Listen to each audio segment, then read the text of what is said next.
So with all that covered, let's jump into our content. For today's session, we're going to focus on how to make the process of invoicing customers, collecting payment, and performing bank reconciliation a lot more efficient and automated. So that'll help with any day-to-day workflows for our small business owners and for managing things like month-end or year-end processes for our bookkeepers and accountants. So let's take a look at our agenda and the different types of features we're going to be highlighting today. We're going to start off by looking at a handful of invoice and email settings you can configure. That'll be kind of the beginning of that automation and efficiency side of things. From there, we'll demonstrate how those settings contribute to the automation and efficiency gains by creating and sending an invoice to a customer.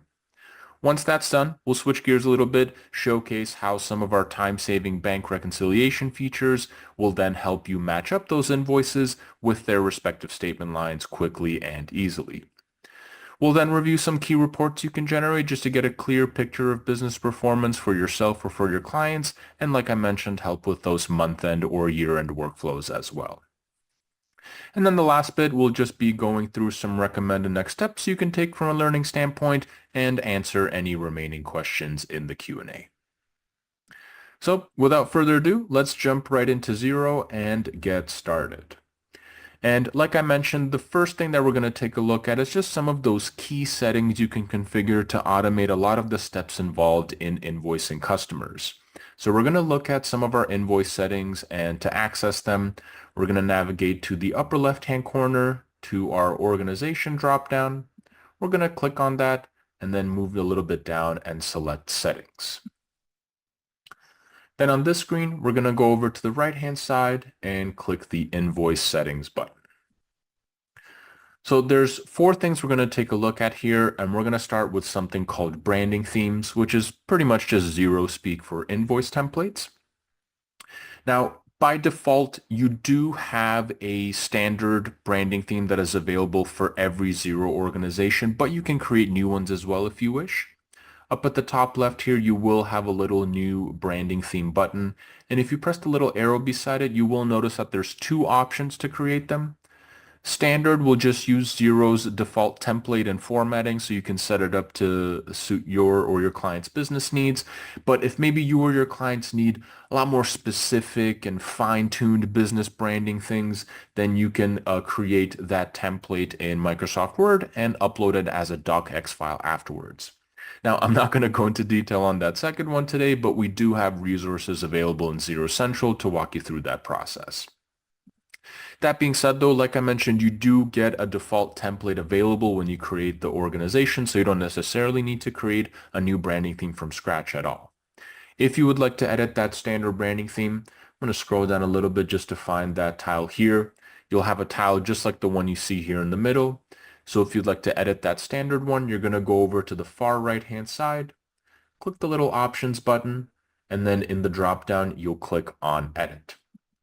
That's going to bring up a pop-up here that's going to show you all of the different things you can edit in this template. And as you can see, it's kind of broken down into 2 columns. So the left-hand side will be more of that high-level formatting piece where you can change things like page margins, font sizes, and the way that these specific invoices are titled when they're sent to customers.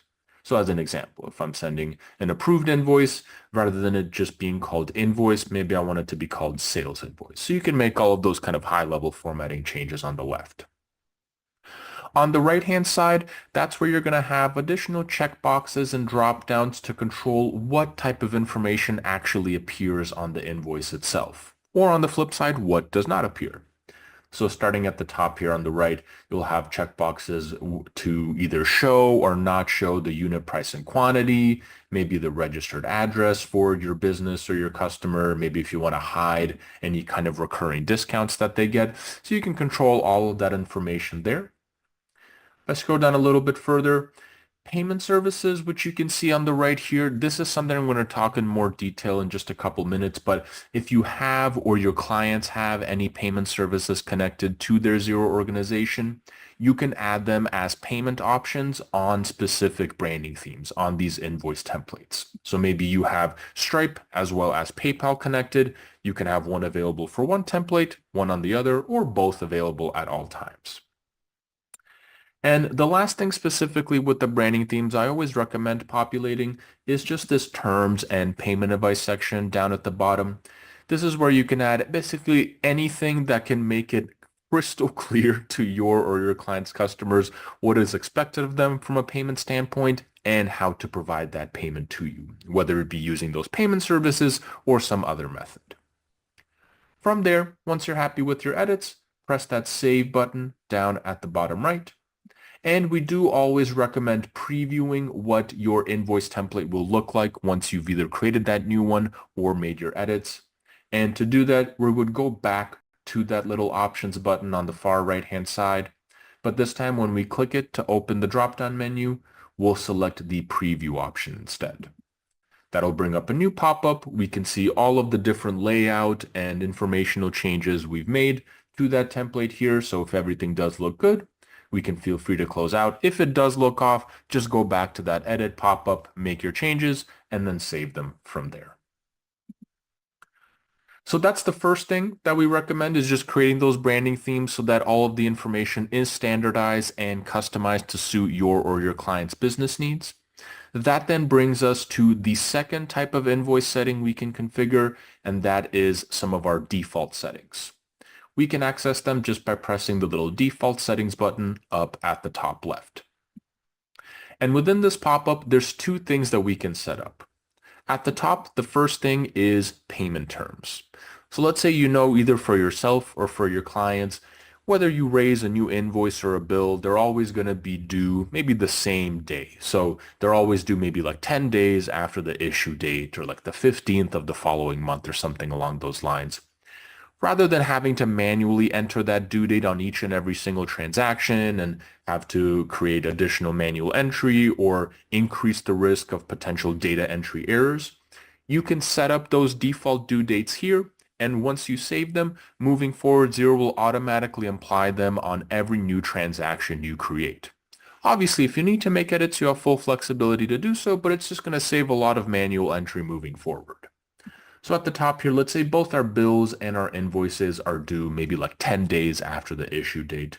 So on the left-hand side, I can change those 14s to 10s, and then just make sure that my drop down to the right is set to after the bill date and after the invoice date. But there are a few other options in case you have other parameters that you need to set up there. The second thing we can configure with our default settings below our payment terms is automatic sequencing.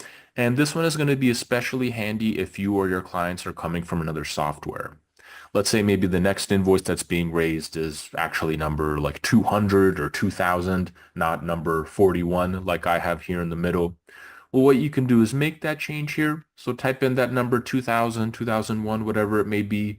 Maybe remove the prefix if that's not formatting that you've been using from a naming convention standpoint.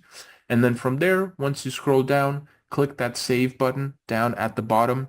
Xero is going to remember that sequencing and apply it moving forward, so you never have to worry about sharing those same numbers or prefixes by mistake. After the default settings, let's take a moment now to talk about those payment services I mentioned. We can access them using the Payment Services button just in the middle of the screen here. And if I, on this next page, just click on this Add New Payment Service tab up at the top, the three most common ones that our customer base tends to use are Stripe, Go Cardless, and PayPal. We do have additional ones in our app marketplace, but these tend to be kind of the three most popular ones. Now, there's a couple reasons why they're really, really useful to utilize both in Xero and on those branding theme templates. So when you connect a payment service to your Xero organization, like I mentioned, you can add that as a payment option with those branding themes. What that does, and we'll see that in a little bit, is when you send that online invoice to a customer, it creates this big green Pay Now button. So when the customer opens that invoice and they click that button, what that'll do is take them to that provider's portal, again, whether it be Stripe, PayPal, whomever, and all they have to do to then issue you or your client's payment for that invoice is enter their card details and save it. That's it. It's literally just like you're buying something online where you're just entering the card details and that's it. So you don't need to worry about writing checks, issuing bank account details, doing wire transfers or anything like that where there's a lot of time in between, a lot of additional steps, just connect this payment service, add that as an option on the branding theme. Your customers or your client's customers will click that button, issue payment, and you're all set from there. So it creates the process of collecting payment significantly easier, a lot more painless, and that then in turn contributes to a more positive cash flow because it's a lot easier for your customers to provide that payment rather than jumping through a bunch of hoops to do so. So that's the third setting there, the payment services. What I'm going to do now is click our little invoice settings hyperlink up at the top left, just to go back to the previous screen. So we've covered branding themes, default settings, and payment services. The last one that we're going to touch on here for invoices specifically is the last tab that we have at the top, which is invoice reminders. So I'm going to click into there now. And these are essentially like automatic emails, automatic nudges, if you will, that you can enable that get sent to customers. So the first thing that you want to do when you get to the screen, if they aren't already enabled, is just checking off this little box on the left-hand side. Now you can see here the default way that these invoice reminders are set up is to be sent more of a kind of in a reactive fashion when payment for an invoice is overdue by 7 days, 14 days, 21 days, etc. And although there's nothing wrong with that, a better way to set them up, a more efficient way, is to be more proactive. So to have these reminders be sent before the due date rather than when it's already overdue. Let me show you how you can make that change. So if we do the 7 days overdue example on the left-hand side, if I click into that, it's going to bring up a pop-up here. And you're going to see that this pop-up has a combination of kind of regular text and then text that's in brackets. So let me kind of explain the difference between these two. Anything that is not in brackets, so things like thanks for working with us, your bill for, all of that text will remain static and as it's written across every reminder that is sent using this template. Now in contrast, anything that's in brackets, so things like currency symbol, amount due without currency, those are what we call placeholders, and they will pull in dynamic information based on the invoice that's being sent at that point in time, or the invoice that's being referenced. So what's great is you can customize this template to have the exact kind of verbiage, messaging, tone, information that you wish, save that, and then these reminders will be automated moving forward. So if we know our invoice due date is always 10 days after the issue date, let's say we want this first reminder to be sent when there's 5 days left to provide payment. So at the top, we can change the drop down from overdue by to due in, switch the days from 7 to 5, make all of the customizations we'd like with respect to the body of the email and the subject line. From there, we'll press the green save button down at the bottom right.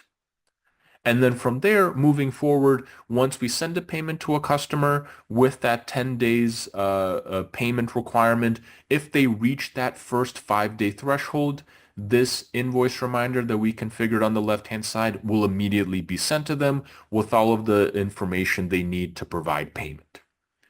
Once you've set this up though, one last thing you'll need to do, and that's just click that second save button down at the bottom right so that we're both saving the changes we made to the individual reminders as well as making sure they stay activated as well. So I'm just going to press that save button down at the bottom right and we'll be all set from there. So those are kind of the first handful of settings we highly recommend configuring. Remember your branding themes so that each customer has the exact kind of information they need once they see that online invoice. Your default settings to reduce a little bit of that manual data entry when you're creating the new transactions. The payment services to make payment faster and less error prone or less time consuming. And then these invoice reminders to promote more positive cash flow and take a lot of that brunt work out of your or your client's business from having to reach out to their customers.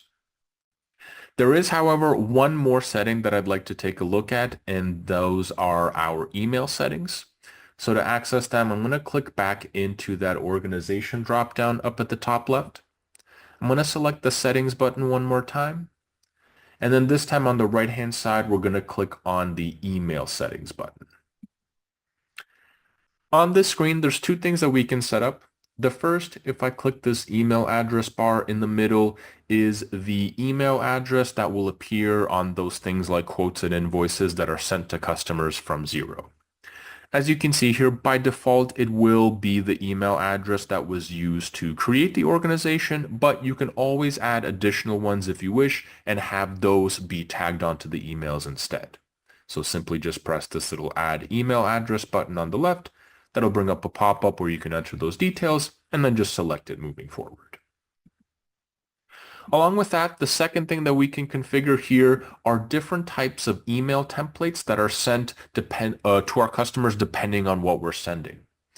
Now, just like with the branding themes, just like with the invoice reminders, you do have this table of default email templates that are available upon creation of your Xero organization. So again, you don't necessarily need to create new ones from scratch. You can just edit these existing ones to save yourself some time.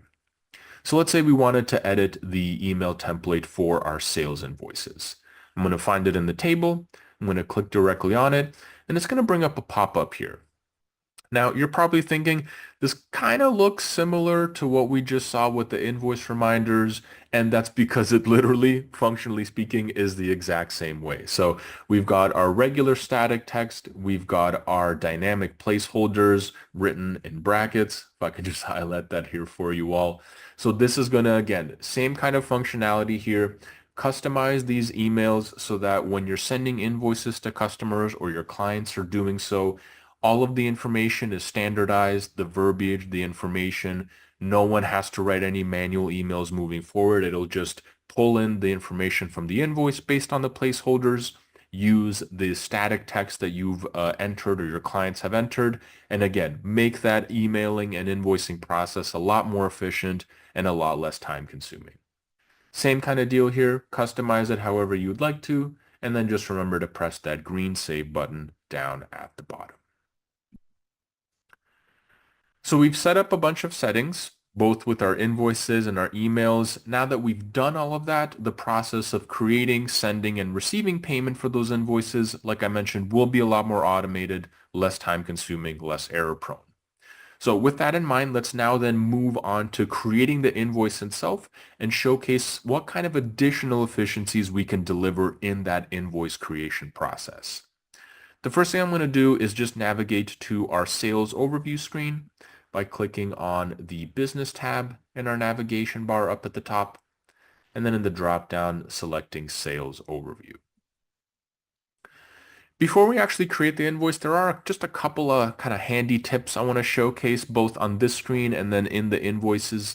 So apart from all of the usual tiles and graphs that you have on the screen, this is all kind of pretty straightforward. Let's say we wanted to see a little bit more detail regarding a couple invoices that we're awaiting payment for. So on this screen, we can click on this awaiting payment tile on the right-hand side, and that will take us to a screen that'll show us those invoices in more detail. There's a couple things I want to point out specifically on this screen. The first thing is the very far right, you'll have a column where it says sent. So that represents the status of whether this invoice has been sent or not to a client. As you can see, because these are all awaiting payment, they are naturally have been sent. So they have that sent status across all of the rows. If any of these invoices are updated to a viewed status, that means the customer has actually opened that online invoice and viewed it. So if you can see that this status on the right, instead of saying sent, it says viewed, and the payment still has not been received, then you know that maybe the customer might need to be reminded to provide payment if it is nearing that due date. But remember, we do have those invoice reminders configured, which we can see activated just up at the top middle here. So technically speaking, we don't even have to do that ourselves. Additionally, if you ever need to import or export invoices in bulk, again, whether for yourself or for your clients, you will have those two respective buttons up at the top here where it says import and export to save yourself a little bit of time. It's basically just populating a CSV file, filling that out, and then uploading it here so that all of your transactions are reflected. Here you also do have the ability to really easily create repeating invoices or invoicing customized group of customers as well, just in a couple of clicks. So at the top left here where it says new invoice, you can click the little arrow just to the right of that button, and that'll present those options for you. Whether you have a recurring invoice, you can have that saved as a template, or invoice groups of customers as well to save some time here. For our purposes though, I'm going to keep things simple. I'm just going to create a regular standard invoice. So I'll press the new invoice button at the top left. Now on this draft screen here, naturally we will start with the majority of details blank. And although it would be very fun to manually type in all this information, that defeats the entire purposes of streamlining our workflow. So instead what I'm going to do is highlight how both those settings we just configured, along with some additional defaults we can set up on things like the contact or the item level, can really make this process go a lot faster. So the first thing that I'm going to do is just point out a couple things here. We can see we have our due date on the right-hand side here. That's taking from our default invoice settings. We've got our invoice number on the right-hand side. We've got our typical branding theme here. And we have our organization-wide tax default settings on the left-hand side. Now pay attention to what happens to some of these when I enter my contact. So I'm going to click into the to field on the left-hand side. I'm going to type in a few characters here just to find my contact. And let's say we're going to send an invoice to Ridgeway University. Now, when I do that, a few things are going to change here. You can see my due date has updated from the 19th to the 16th. You can see my branding theme has changed from that special projects one to standard. And my amounts are field has now been updated to no tax as well. So do keep that in mind. You can have organization-wide default settings as well as contact-specific default settings that will override those. So you can make things even more efficient in that capacity as well. Now that we have all of that set up there, we can move down to our line items. And again, same deal here. Rather than entering the description, the price, all of that information manually, what you can do instead is set up any products or services that your or your client's business sells, and then add them really quickly and easily using the items column on the left-hand side here. So let's say we're selling some black t-shirts to Ridgeway University. What I'm going to do is click into that item field. It'll show me all of those products and services that I have saved. I'm going to scroll down to find my small black t-shirts. And when I click on this item, pretty much all of the details here are going to be pulled in for me automatically.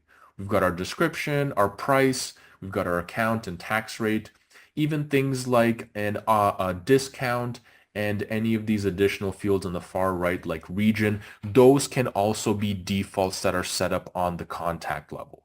So again, they work in combination with the items, in conjunction with all of your invoice settings and your email settings to really streamline this entire process. Theoretically, the only thing that I actually have to manually edit on the line item level is that quantity column on the left, just because that will default to 1. But another nice thing is when I click on that, Xero is going to tell me how much I have on hand of this physical item. So a little bit more information there as well. Let's say instead of 1 t-shirt, we're going to sell them 5 t-shirts, so I can update that quantity there. Now that I have all of my information populated, it's time to send the invoice to the customer. And in order to do that, we're going to go to the upper right-hand corner, press the blue Approve an Email button. And what that's going to show us now is those email templates coming into play. On the left-hand side, this is where we're going to see that sales invoice template that we were working with earlier, but now those placeholders, those dynamic placeholders are pulling in information specific to this invoice. So we've got the invoice number on the left-hand side here, the currency symbol and code, the dollar value. So this is where that efficiency is coming into play there. Rather than manually typing out this email, it's just going to pull in from the template itself. On the right-hand side, what we're going to see is a preview of that email as if it were in the actual email client of our customer. So again, just kind of a more real-life example here. And remember, because we have that payment service added to our standard branding theme, that green Pay Now button that I was talking about, this is the result of it on the right-hand side here. So all the customer will have to do when they receive this email in order to provide payment is click that pay button. It'll take them to PayPal or Stripe's portal. They enter their card details, press enter, and that's it. They're all done. Payment is either issued right away or scheduled for that invoice due date. The one thing that we also kind of recommend doing if you and your clients are going this online invoice route is just kind of detaching the PDF option to this email at the bottom left here. The reason for that is because you'll see on the right here, there's a link provided to the online invoice. If there are any changes made to the invoice on the Xero side of things, that link will update automatically. Whereas if you attach a PDF, obviously that's a static file, so things will need to be resent in that capacity. But from there, everything here looks good to me. So to finalize that, I'm going to press that blue send email button down at the bottom. Now, with respect to invoicing, there's two other things I just want to quickly demonstrate before we dive into bank feeds and bank reconciliation.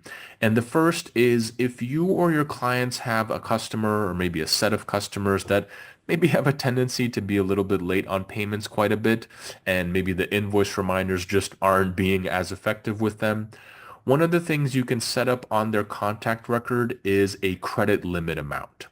What that does is it indicates to Xero the maximum outstanding total they can have at one point in time. So from there, if the contact is at that threshold, Xero will prevent you from raising a new invoice until they've made a payment and are no longer at that limit. It's a really simple way and a really great way to ensure that cash flow stays positive, payments are received on time, and the business remains healthy overall. And I'll quickly show you how that looks like here. So if I go to the upper right here, click the little plus sign icon, and then select invoice just to create a new draft invoice. I know that Bayside Club is one of the contacts where I have that credit limit set. So in the to field on the left-hand side, I'm going to type in Bayside, select Bayside Club. And then this banner here that appears, this is that credit limit amount coming into play. So I have a limit of $200 for them. They owe me $234. So you can see now I can't really enter any more details. I can't approve and email the invoice up at the top right. So this setting is really, really useful if you or your clients have those troublesome customers. The second thing that I will also mention, and this is specifically for those of you in the US, Xero has a partnership with tax compliance specialists Avalara. That means that if you or your clients would like to set up an Avalara account or already have one, you can link it to your Xero organization and sales tax will be automatically calculated and applied to these invoices based on information like where you're selling from, where you're selling to, and if an item is taxable or not according to state rules. It's a much faster and more efficient way of getting those customized tax rates calculated and applied because we know jurisdictional differences are pretty complicated in the US. And we do have more information on that in Xero Central. So we've sent the invoice. Let's say we've received payment, but our job isn't fully done just yet because now we have to reconcile everything so that all of our data is accurate and we can make sure our books balance. So with that in mind, let's switch gears a little bit and talk about banking in Xero. So to get that statement data in, we have a lot of different ways to have it imported, the first of which naturally being bank feeds. Bank feeds are a feature that allow you to automatically import transactions from your bank or financial institution into your Xero organization. This then naturally eliminates the need for importing transactions manually in order to keep things up to date. In terms of the types of feeds that are available, the first option is a direct feed, which is set up when Xero has an agreement with a bank or financial institution. The way they work is direct feeds will automatically send statement lines into a user's Xero organization, which can then be reconciled with their respective transactions. The feeds themselves typically refresh roughly every 24 hours or so, but sometimes it honestly is even more frequent than that. It just kind of depends on the institution. Now, if a direct feed with a bank is not available, another option is using a feed through one of our third-party aggregators like Yodlee or Flinks. They function pretty much the same as the regular bank feed, just with that aggregator being like the middleman, if you will, transferring the data between the bank into Xero. And over the past little while, Xero has made a lot of improvements to this data ingestion process. So the first is we've increased the amount of high-quality direct bank feeds available in North America to more than 600. I believe it actually might be more than 700 at this point. The second is we've partnered closer with those aggregators like Yodlee and Flinks to offer more aggregator-supplied coverage as well. And that will then make it really easy to get that statement data in and ready for reconciliation.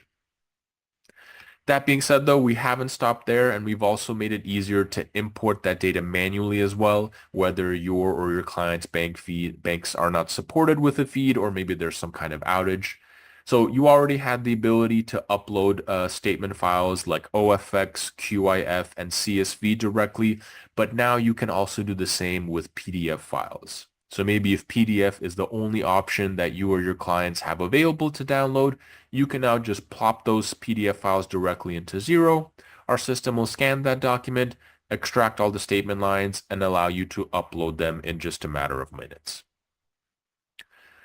So now that we've gone through the different ways to get that statement data into Xero, let's take a look at a few of the features that'll make that reconciliation process a lot faster as well. So we're going to go back into Xero, and I'm going to navigate to my main dashboard just by clicking the little dashboard tab at the top left. I'm then going to locate the checking account tile that I have on the left-hand side because that's the account I want to perform reconciliation for. And I'm going to press the blue Reconcile Items button. So this is going to take us to our main reconciliation screen. And if I scroll down a little bit, this is kind of the main place where you're going to be operating. So you'll have all of your statement lines on the left-hand side and all of their respective transactions. You can match them up with over on the right. So when conducting this reconciliation process, Xero has 3 specific time-saving features that you can use, and they can be easily remembered with a 3-letter acronym, which is ABA, or ABA. And the first letter in our acronym is an A, and it stands for the feature called auto-match. I'm going to scroll down just a little bit, and an auto-match can be really easily spotted when the Xero transaction on the right-hand side, like we have here with Ridgeway University, is highlighted green. What Xero does to find an auto match is it will look at the date, the dollar amount, and the payee name of the statement line that we have on the left. It will then compare it with any existing transactions we have in our organization, and if it can find a match, it will surface it up on the right-hand side and highlight it green. So since it's done all the heavy lifting for us, all we have to do in order to reconcile them is just do a quick double check, make sure they are in fact related, and then just press the blue OK button in the middle. So that's that first feature, the auto match. Now the second letter in our acronym is B, and it stands for a feature called bank rules. I'm going to scroll down just a little bit to show you this example, and it's just this 7-Eleven charge in the middle. Bank rules are a really efficient way of reconciling things like cash transactions where maybe you'll pay for them with a business card or a corporate credit card. Maybe you'll pay for them out of pocket. That part doesn't really matter. But the key thing is it's going to be really rare for them to have a bill or invoice to be created alongside that. So think of things like paying for parking, paying for gas, maybe paying for coffee for the office or something along those lines. Those statement lines will funnel in pretty frequently, and it would suck to have to manually code them each and every single time. So what you can do instead is create a bank rule where you're essentially telling Xero when this type of statement line comes in from the bank with this type of payee name, description, dollar amount, etc., this is the type of transaction I want you to automatically create for it. When Xero recognizes that line come in, it will surface up the bank rule on the right-hand side.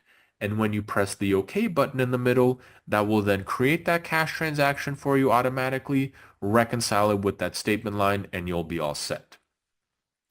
Now, although you do have the ability to utilize bank rules on this main reconciliation screen, it's actually not the most efficient place to do it.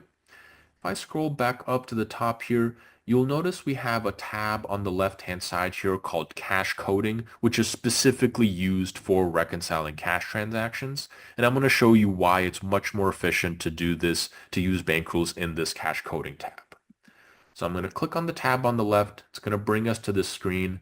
And you can see it kind of looks like a spreadsheet, pretty much functions similarly to one as well. So maybe I want to click on the payee column on the left-hand side. That's going to sort all of my transactions by the payee name. And we can see here I've got about 5 Central City parking charges, got a couple additional Parkside kiosks, one down at the bottom here.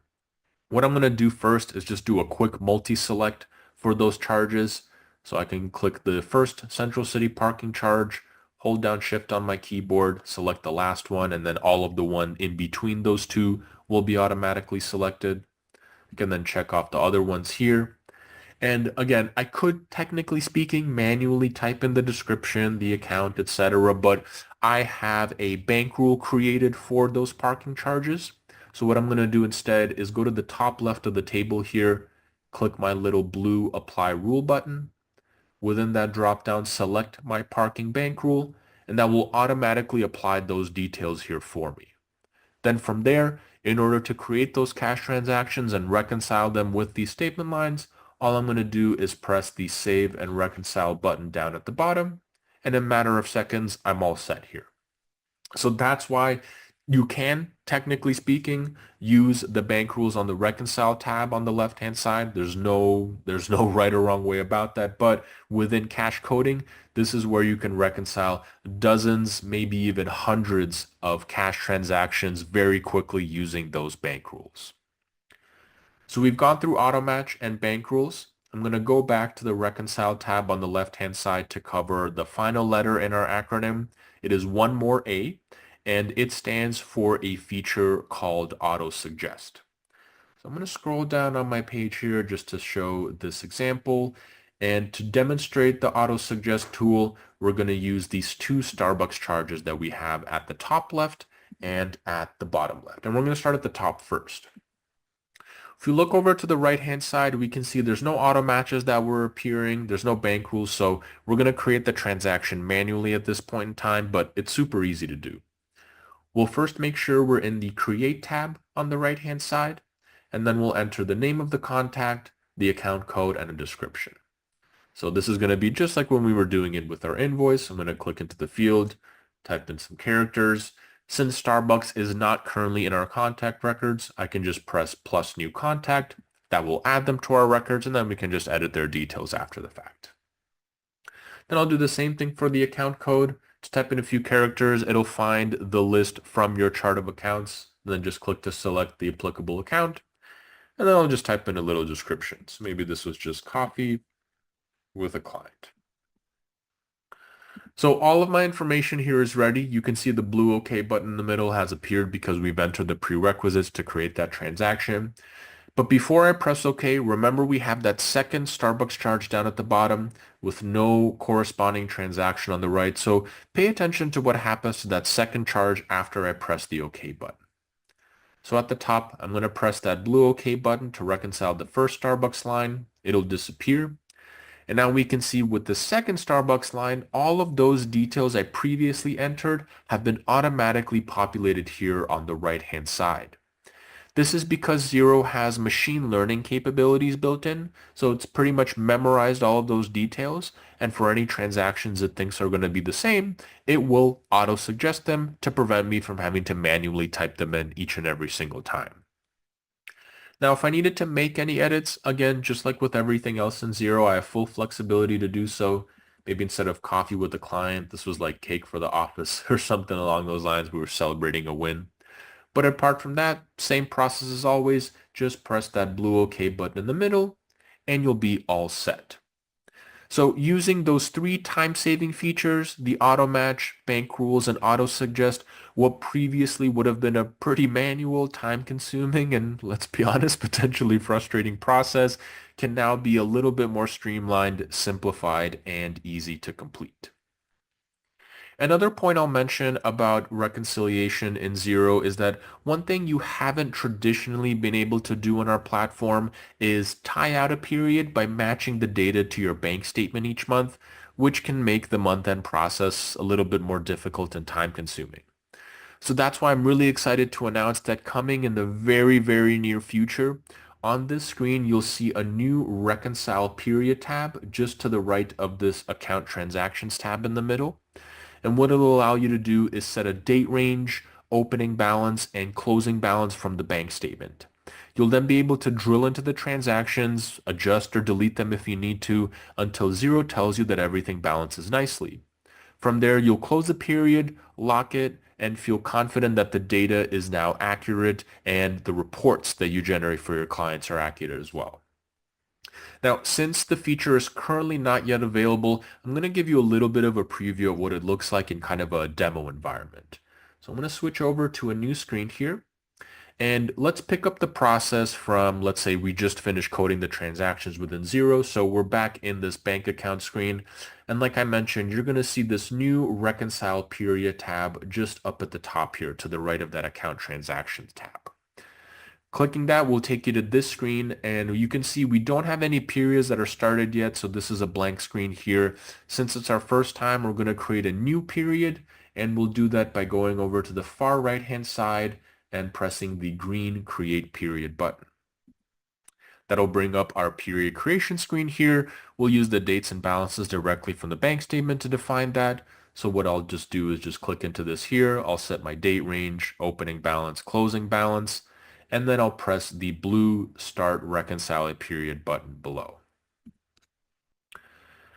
That will then bring us to this screen, and starting at the top, you'll be able to see the calculation to get your closing balance. It's pretty straightforward, but you'll start with your opening statement balance up at the top left, subtract any payments, add any deposits, and that'll give you the total of the period balance. In a balance period like we have here right now, this will also naturally match up with the closing statement balance that we've entered. As you can see, Xero does auto-select all of the bank transactions in the period, which kind of gives you a little bit of a head start on the process. And selecting the transactions includes the amounts in the calculation above. So by going through it, selecting transactions, seeing how they affect your calculation, you'll be able to identify if you have all of the right information selected. Now, that being said, it's obviously not always that simple. So to make it easier to spot or incorrect information, this is where kind of this screen comes into play. So as an example here, let's say the first line that I have in my table here, I'm going to go over to the far right-hand side and just deselect it so we can see how that affects the difference up at the top. If I wanted to kind of rebalance it, I can just select it again, and that'll give me the balance matches message up at the top right here. I can also, of course, scroll through, look at all the transactions individually if I need to. If I want to kind of just start from scratch, I can also uncheck all of the lines automatically just by pressing that first checkbox on the far right and then just kind of go through them one by one. I can also drill into individual transactions just by clicking on them directly. So again, we can kind of stick with that first line. I'm going to click on it here. That's going to take me to this screen, and then this is where I can clean up any potential errors using either the delete button on the left-hand side or the remove and redo functionality over to the right. If I then just click the little reconcile period button up at the top to go back to the previous screen, let's say maybe our period is out of balance by 200 bucks. So using the search bar above the table, I can search up that 200 amount. It's going to show me any transactions that meet those search term requirements. But for me, let's say everything is all good here. So I'm going to go to the far right-hand side, press the little back to period button. We can see everything matches here. All of the balances are good. So I'm going to go to the bottom right-hand corner, press that blue close period button. That will finalize that period, lock all of the transactions in there, and then what I'm going to do is press the report button on the right-hand side. That will quickly generate a bank reconciliation report for me, and then I can send it to my client if I'd like to. So keep an eye out for this feature. It's not out just yet, but I do believe it's coming out in the very, very near future, so that should have a nice positive impact on your reconciliation workflow. But going back to our main Xero organization, the final thing that I'll quickly touch on here is, let's say after you've completed reconciliation, maybe we've gone through that, but we realized there was a few transactions that were coded incorrectly and we need to fix them. So we do have that remove and redo. We do have the delete functionality in that reconcile tab, but we also have another tool called find and recode. So to access that, I'm going to click on the accounting tab up at the top. I'm going to select the advanced button below. And then on this screen, I'm going to click find and recode on the left-hand side.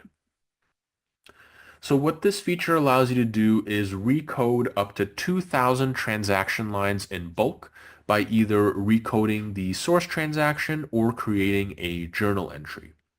So to start, I'm going to click the find and recode button on the left-hand side, and that will allow me to add conditions to find the specific transactions that I'm looking for. For me, let's say it's anything that's mapped to the general expenses account code. So I'm going to click add a condition on the left-hand side. I'm going to select account as the option. In the search bar on the right-hand side, I'm going to search up that general expenses code, click to select it, and then on the far right, I'll press the blue search button. In the table below, that will then surface up any transactions that meet that criteria. And let's say the one that I want to edit is the Bayside Club one down at the bottom. So to do that, I'll press the little checkbox on the left-hand side to select it. At the top left of the table, I'll press the recode button. And that's going to bring up a pop-up here where I can recode the contact name, the account code, the tax rate, maybe add any tracking categories I have in Xero using the little blue add button. For us, let's say we're just changing the account code from general expenses to our travel one. So I'm going to click into the account field, type in a few characters to find that code, click to select it, and then I'll press the blue review button. That'll bring us to a second pop-up, and what this message at the bottom is saying is essentially, if you are about to recode like 1,700 lines, it'll probably take a minute for it to reflect, but for us, it's just the one line here, so I'm going to click confirm. That'll recode our transaction in just a matter of seconds and take us to this summary screen where we can kind of view a history of everything that was changed. So that brings us then to the final piece of our product demo today, and that's going to be our reports. Now, in our context, there's going to be one specific report that I'm going to showcase because it's going to be especially relevant, like I mentioned, for those month-end, year-end processes, and the report is called the management report. So first and foremost, we actually have to get to that report screen, and the way that we do that is by pressing the accounting tab up at the top, and then in the drop-down selecting reports. So for me here, I have my management report favorited on the right-hand side, so I'm just going to click on it directly to generate it. Now, what's nice about this report is it's actually kind of a combination of a bunch of different reports, and it gets compiled for us automatically while we're conducting that bank reconciliation process. So in the little contents drop down on the left-hand side, this is the default set of reports that are automatically included in this management pack. So you've got things like your executive summary, cash summary, income statement or P&L, all these different reports. But you do have the ability to add reports to this, remove any reports that you don't want, reorder their positioning. So you have all of that flexibility there, which is nice. And within the reports themselves, if I scroll down a little bit here, the reports themselves are viewable and the figures within them are clickable as well. So under this profitability section of our executive summary, let's say I wanted to view more detail on what kind of transactions make up my income figure for December 2024. If I click on that hyperlink, what that will do is take me directly to that income statement, to that profit and loss report, and then I can view that information in more detail if I need to. As we're giving this a second to load, the second thing that I'll also mention is if you need to customize any individual reports because maybe your client has really specific requirements or you want to present the information in a particular way, that's when you'll want to use Xero's report layout editor. So sticking with our income statement here, if you go to the bottom left-hand corner, you'll see this little edit layout button. And if you click into that, that's where you can have this really, really deep customization so that you have a really customized report for an individual client. In this report layout editor, I'm not going to cover it in detail because we can literally spend like 2 hours going over it, but just as a high level, you can do things like rename headers, group and rearrange rows, add columns, add formulas, customize everything that you pretty much need to in order to get the report to look exactly how you want for your client and give them the data that they need. So I'll just kind of give you some high-level examples here. Let's say I want to rename my income header on the left here. So I can click on it. In the panel on the right, I can change it maybe from income to sales. Maybe that's a term that my client is more comfortable with. Maybe then I want to group my sales and my other revenue lines here below that sales header. So I can click to select them both, go to the far right-hand side, press the group button, and then have that subheading under my main sales header. Maybe I also wanted to add a variance column if I had a couple different columns here or a budget column. So I can click that button up at the top, add my budget here, maybe drag it around if I want to. So there's a lot of customization you can do here with your financial reports. Once that's all done, go to the upper right-hand corner, press the blue Update Layout button. What that's going to do is save all of those changes you made in the layout editor, bring you back to this main screen where you'll see them reflect.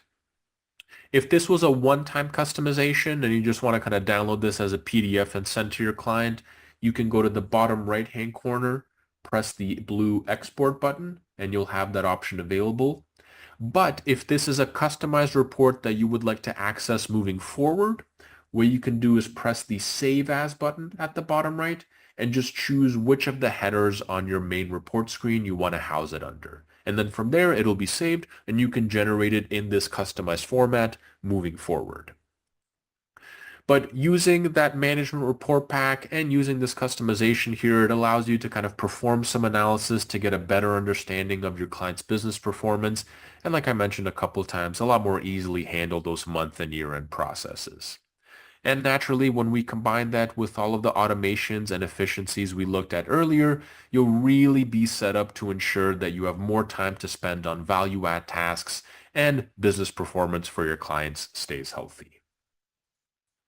But on that note, that brings us to the end of our product demo. So before we finish off and I go through the Q&A, I do want to take you through some of the recommended next steps you can take from a learning standpoint.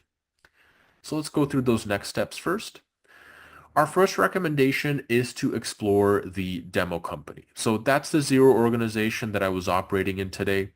It's a comprehensive sandbox environment. It's got fictitious dummy data within it, and everyone with a Xero login has access to it. So I really recommend kind of using it just to play around with all of the tools and features, functionality, and really get more comfortable with the platform.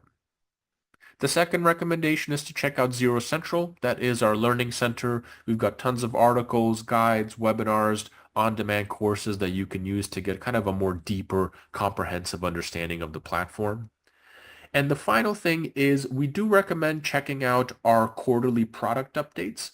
So that is a kind of mini on-demand course that we release every quarter that summarizes all of the product updates that have been released onto the platform in that time period. So it's really handy just to kind of stay on top of everything that's been coming out thus far. So what I'm going to do right now is send some of those links in the Zoom chat so you have access to them. So you should see them pop through now. The first link is to Xero Central. The second link is to that main quarterly product update screen. And the third link is a little bit of a shameless plug, I'm not going to lie, but it is for a survey to get your feedback. If you do have the time and you're willing to kind of fill out that survey, let me know how I did today. If you're satisfied with the session, I would greatly appreciate it.